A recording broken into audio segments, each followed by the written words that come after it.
मैं बीजेपी वालों को एक ही सलाह देना चाहता हूं और बार बार ये बात कहना चाहता हूं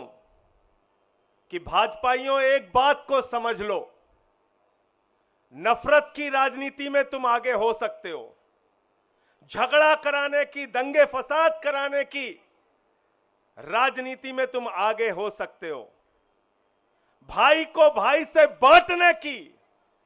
राजनीति में तुम आगे हो सकते हो, लेकिन जब लड़ने की बारी आएगी तो हिम्मत मत करना आम आदमी पार्टी से लड़ने की, हिम्मत मत करना आम आदमी पार्टी के कार्यकर्ताओं से टकराने की, क्योंकि तुम उसमें कभी नहीं जीत पाओगे, कभी नहीं जीत पाओगे।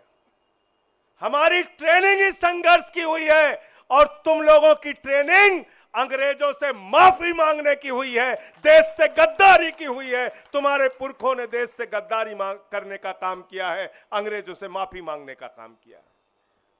इसलिए लड़ने के काम में कभी चुनौती मत देना, कभी आम आदमी पार्टी को नहीं झुका सकते, कभी हमारे नेताओं को नहीं झुका सकते। आपने हमारी पार्टी के मुखिया अरविंद केजरीवाल को जेल में रखा, मनीष सिसोदिया दिल्ली के शिक्षा मंत्री जिन्होंने दिल्ली के लाखों बच्चों के लिए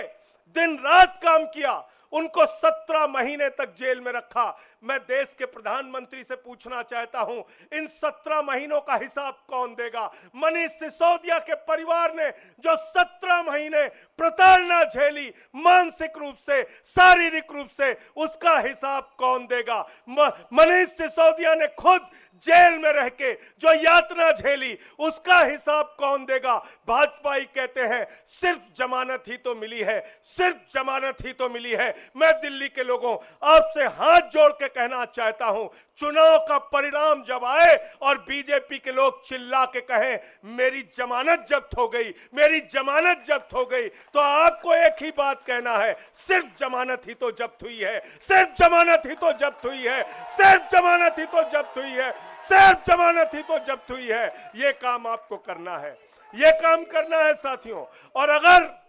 अरविंद केजरीवाल से प्यार करते हो, मनीष सिसोदिया से प्यार करते हो, सत्येंद्र जैन से प्यार करते हो, इस पार्टी से प्यार करते हो, तो आज ही से जुट जाना और चुनाव के बाद एक एक भाजपाई से मिलकर कहना सिर्फ जमानत ही तो जब्त हुई है, सिर्फ जमानत ही तो जब्त हुई है, सिर्फ जमानत ही तो जब्त हुई है।